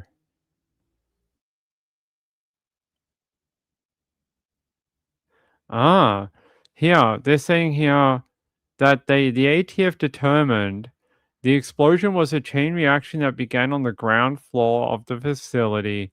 The facility was making cast boosters for commercial mining. The explosive mixture usually includes TNT, RDX, or cyclonite. The process is extremely dangerous as particles that are sensitive to heat, friction, and electrostatic discharge become airborne. The components were mixed in kettles on the mezzanine level of the AES building. The mixture was pumped to heating kettles on the main floor. It would then be packed by hand into cardboard tubes and left to cool. The main floor also contained a loading dock where other explosives were stored awaiting shipment. The ATF found that the explosion occurred in the heating kettles on the main floor and detonated additional explosive products on the main floor of the building. Wow. And they said more than 24,000 pounds of explosives detonated. That's a huge explosion. 24,000 pounds of like cyclonite. Oh, that is probably one of the largest explosions in many years of history in the US. And they say a seismological study conducted by researchers from LANL reported an explosive yield of 11.8 tons of TNT equivalent. That's just like crazy numbers. 11.8 tons of TNT equivalent. Wow. Consistent with ATF inventory reports of between 11 and 13 tons of material. Wow. I think we're waiting on a more in-depth ATF report. They're waiting on one that actually like sort of goes through everything. But so far, the fact that it only happened in October last year, we still don't have it, I don't think. I think we're still waiting on it. That is brutal. Here, I'm going to try to take you to some of the... If you never watched this last year, I'll take you to some original reporting of when it happened, because it was mental that day. Let's see. Yeah, I'll take you out to the helicopter shot. There was not much left. This was directly after, and this is basically what they found when they came onto the site. Just smoldering rubble, blown up crap everywhere. It even destroyed the cars in the car park, destroyed that car. There was a whole building here, and it's just gone. There's just nothing left, and there's no people. Like, where are the people? Like, at one point, there were actually people that were here. And there you go. This was a building here. This ramp was like leading into the facility. So it led into it, and there's just gone, evaporated. And that's what happens when a chain reaction goes off. So hopefully that's not what happens here. And I'm not saying that the tank that we're looking at in California is anything like 11 tons of TNT. It's not. But it's still it's still a lot of chemical. It's not 11 tons of chemical, though. This was like the worst case scenario. This was like a very tragic event that... This is like where your partner goes to work one day and a serious industrial accident happens and you never get to say goodbye. You never get to talk to them ever again. They just don't come back. And that is, I feel for all the families. Like that must be extremely hard to deal with, that you can't bury them. You can't really have a funeral. There's nothing left. They don't give you anything because there isn't anything to give you back. And, that must be very hard. It must be very akin to being like lost at sea or, in some sort of very remote area and you pass away, something like that. So, yeah, 16 families where they were affected by this. And so, yeah, let's hope that nothing like this happens in California. Sweet Emo said, I totally don't remember that. Yeah, it was we covered it on the channel at the time, and it was probably one of the most crazy things I think we've covered in the last 12 months. And we've covered a lot of weird things. Let's see, was there a report? U.S. Chemical Safety and Hazard Board. What is this? They did put a final report out. All right. Is this for this plant? Yeah. Let's have a look. Is this one? Yeah, this is it. Yeah, that's what it looked like, guys. There was this whole plant here with that car park, and that's what it looked like after the explosion. That's what it looked like after the explosion. That's what it looked like beforehand. Like, there was a whole thing there. There was like a manufacturing thing. It was multiple levels. It was quite huge. It was like a massive factory, and that was what was left. Basically nothing. Just debris. So that's pretty dramatic. So what did they find? Yeah, they talk about how there's several buildings at the McEwen site, and they say they're used to produce explosives. Yes, we know that. And They talk about the different types of chemicals and explosives that they have on site. What else? Yeah, we don't want to know about that. So these are what they reckon may have eventually gone. So these are what they were producing, these green things. And when you look in the photo, actually, let me take you back to the other one. They're all over the ground. Can you see them? There's all this green. These are those little canisters. They're all over the ground of this one. And they're saying that's what they were making on that day when everything went wrong. They were making those little green explosives. And then something went wrong and it set off a chain reaction. So what are they saying here? There's the layout of the factory site. There you go. So this is what it looked like on the inside of that factory. Here's some of the raw material. And then they would use these kettles to heat it up and then pump it through. And then they'd fill up those little canisters. So they'd make the mixture and then fill it up. There you go. So they'd fill up the kettle. It would mix the stuff around and then they would pump it up to these other kettles, I'm guessing. These kettles would go into the large B kettle and A kettle and then mix it, I'm guessing. So, interesting. So, yeah, there you go. There's the way they made it. So they put them on these sticks and they obviously pour it into the green thing. And then they have a core and a charge in there so you can set them and blow them. And they would make them in the facility. There you go. There's one guy pouring the mixture by hand. Imagine if that's your job, to set up all these things and basically pour TNT mixture into the tubes and then pack them and ship them. It's a hell of a job. And what are they saying here?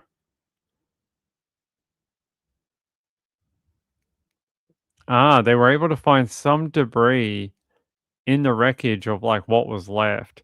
So there was the kettle, the two different kettles, and there was another kettle here. And yeah, I guess they can tell where the biggest hole in the ground is of where it started. So right over here, I'm guessing. They said there was 1,000 pounds of unexploded energetic material that was launched from the building. This explosive material was disposed of by burning it on site. And there's what the site looked like. A post-incident photo of what was left. And that's after they cleaned it all up. They were left with basically a foundation, and that was it. And there's your blast radius. Maps of buildings damaged by the incident. So it even damaged a building that was 3,000 feet away to about 2,500 feet away. That's the furthest one. Geez, what an explosion! Oh wow! So there's the building right here, and then they said they found the kettle that was full of that explosive material. They found it. It got launched all the way 700 feet across here and landed over the road somewhere in the forest. That's insane. Yeah, you can actually see it in the photo. There's a big metal kettle on the ground there. Wow. What a explosion. Again, I tell you that this is not what's going to happen in California. Just rejigging people's memory from one that happened in 2025. Not the same, not going to be the same at all. Sweet University, that looks freaking dangerous. I know. I wonder if is it normally stable to do that? I mean, I guess so. They did it for years and nothing happened. So they basically pour it into the tube and then they let it cool, and then they just take them off and pack them and then send them to the customer. Crazy to me. So that's the mixture. It's often like TNT and some cyclonide and RDX or something like that, depending on what they need and what is called for. They will just mix it up and then basically do it. So they call it a PETN core, and they show you like the pieces in it and how they do it. So I'm guessing it's so you can chain them together.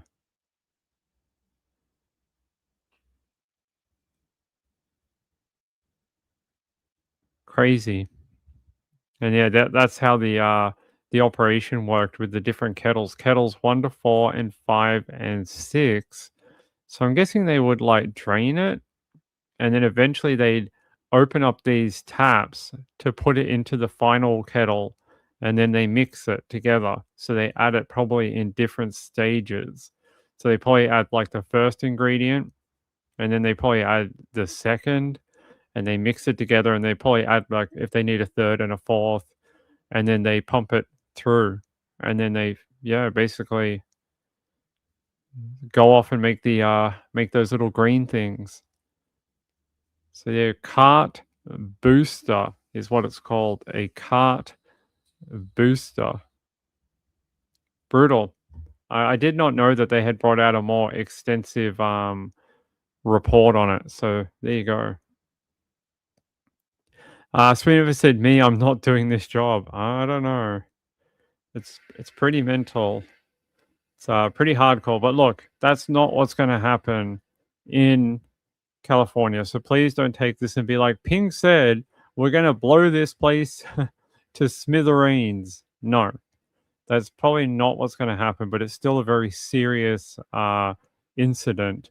You know, I don't know what kind of equivalent to TNT that they're looking at, but it would still be a pretty hefty amount. Like you're talking, what did they say? How many liters or gallons was that drum? Let me see if I've got a thing here that tells us how many gallons it is. 7,000 gallons.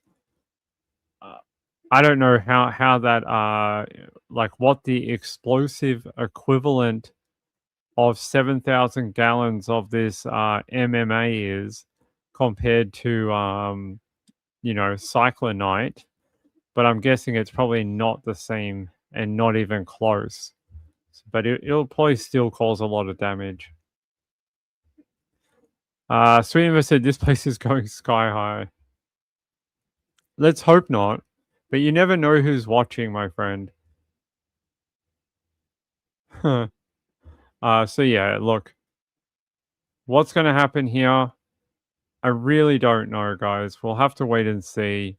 But the fact that this company GKN has had a very serious history with not following guidelines and not looking after their equipment, not putting the money into it, you know, maybe it was only a matter of time until something went seriously wrong.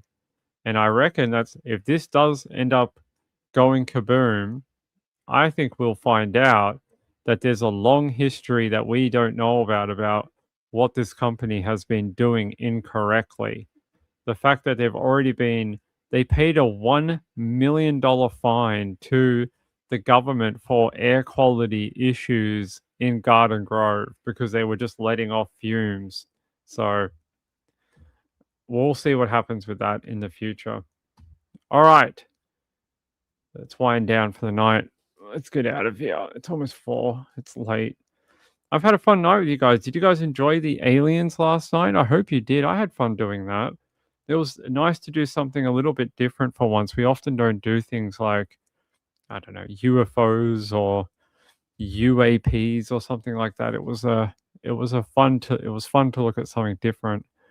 Possibly cheaper than fixing it, just to let it go up.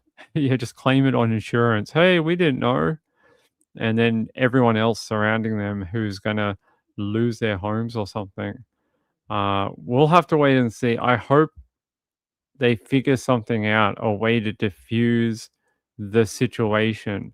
Right now, they haven't said whether they know of a way to do it or not.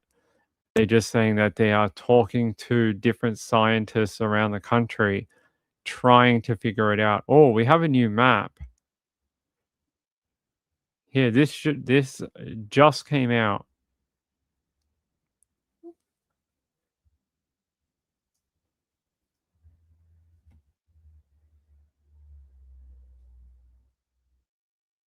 Okay, so there's that map that was on the video we watched before, but we couldn't see it.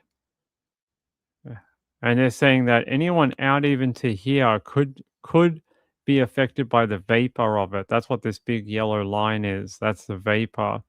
And then they say anyone in the red ring and out to here could be in the severe damage blast zone.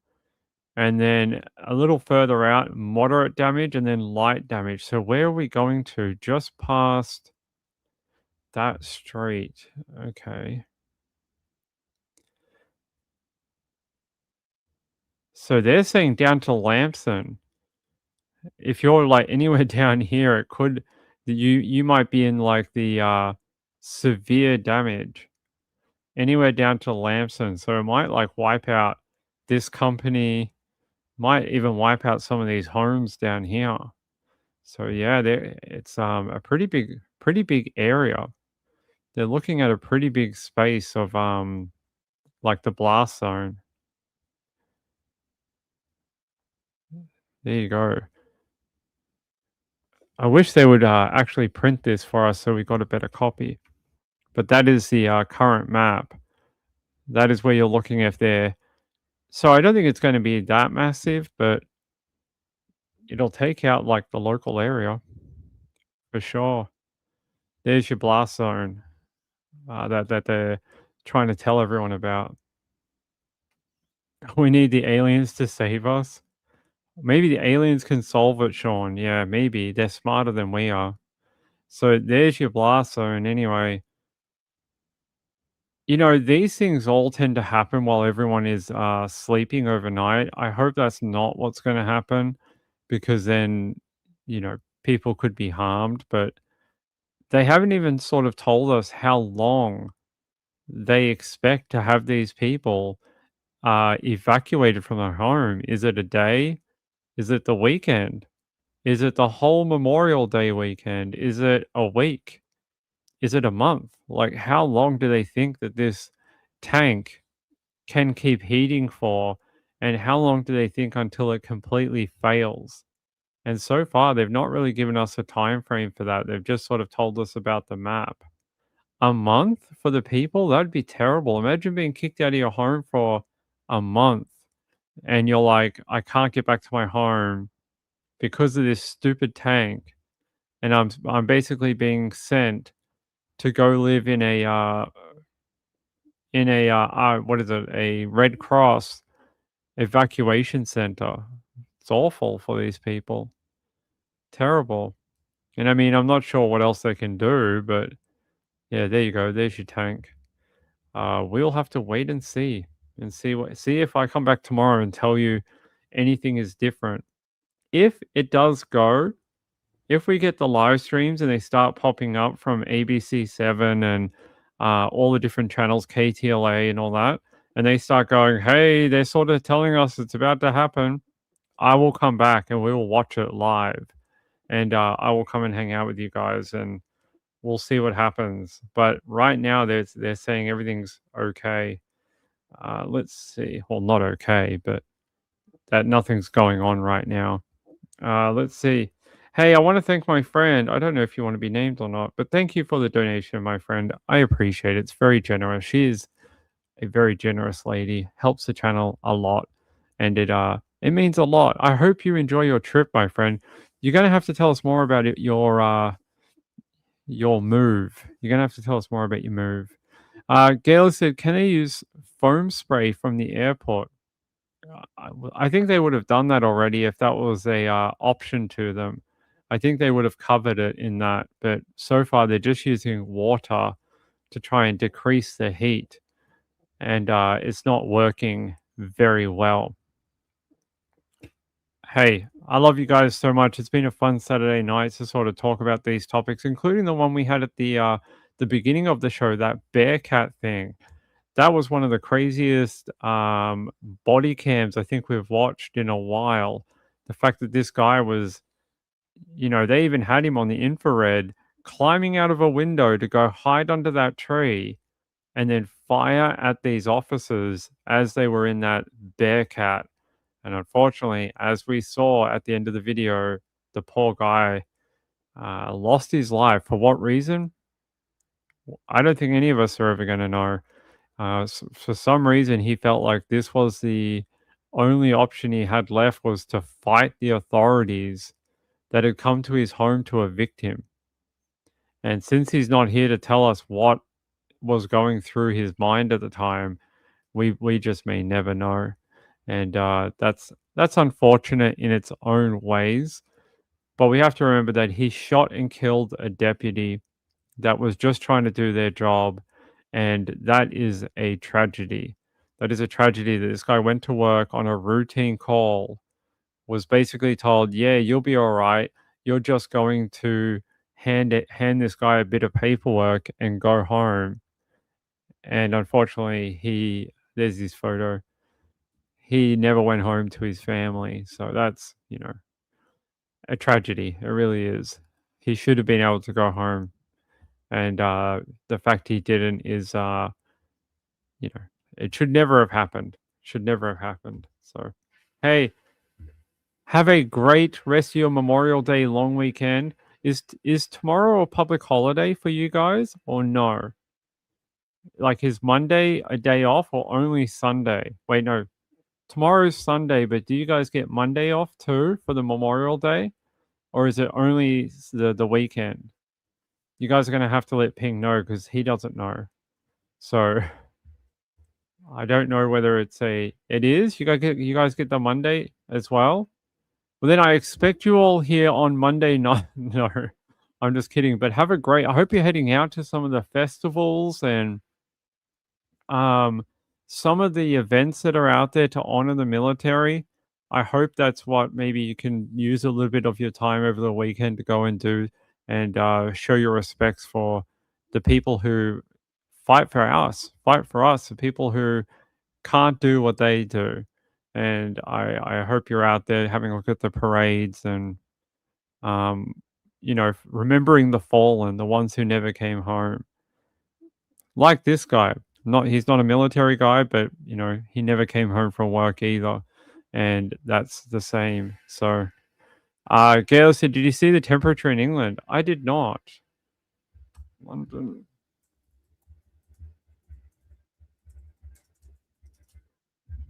What? 31 degrees in England? Oh, they're going to be complaining. It's going to be a level 5 heat alert in London. A level 5 heat alert. You better get your water bottles. You better stay home. You better whinge on the Daily Mail that it's too hot. Oh, it's a heat wave, ladies and gentlemen, in London. It's 31 degrees. It's 88 degrees Fahrenheit. Those POMs are not going to know what hit them. Often when it's like 30 degrees in England, like they just shut everything down and they're all like, it's a level 5 heat alert. That's like daily temperatures in Australia in summer. That's like a nice day in summer down here. When it gets to like 45, we're all like, yeah, it's a little too hot now. But 30, it's just like that's every day. In England, they're like, this is the worst case scenario. Shut down everything. Everyone stay home. Don't go to your job. You might die walking to work. Like they're real over dramatic in England sometimes about the heat. So yeah, the heat wave. There's a heat wave in the UK this weekend. Bank holiday weekend. It's bank holiday, right, in England this weekend? Or was that last weekend? Can't remember if it was last weekend or this weekend, but they had a bank holiday weekend. Be nice if it was this weekend for the heat. They could go to the beach or something. If they have beaches. I think they do in Brighton. I hope you have a great day. Enjoy your Oh, it is a heat wave. Holy moly. This week in London, 31 on Sunday, 33 on Monday, 34 on Tuesday. And then it's like 26 on Wednesday, 30 on Thursday, 33 on Friday, and 32 on Saturday. Oh my God. Half the population of London is going to die. They've never seen temperatures like this. They're going to be like, are we in the middle of the desert? Are we dying? Did we run out of water? No one has air conditioning. It's going to be a tough week in London. Yeah, there's no air conditioning in London. Yeah, you guys are going to be. It's going to be brutal. 32 degrees every day in London. Oh, I hope you stay very cool. Yeah, you guys. So London suffers from a problem when they get a lot of heat that comes over from the continent, and it gets pushed by low pressure systems, and it gets dragged over from the Arab nations and some of the other parts of Europe, and they just bake Europe and they bake the UK too. Gets drawn up, so it gets dragged up from south and it gets drawn over Europe and then into the UK, and they just get fried. It's a different kind of heat. It's a different kind of heat. Often comes from like the desert areas in some of the other continents. Woman of Steel said people die like flies when it gets hot here. You guys keep an eye on London this week. You guys keep an eye on the UK. It is going to get hot. The fact that that is not going to subside until next weekend, brutal, my friends. I hope everyone, Robert, our friend Robert, who lives in the UK, I hope you're going to be okay.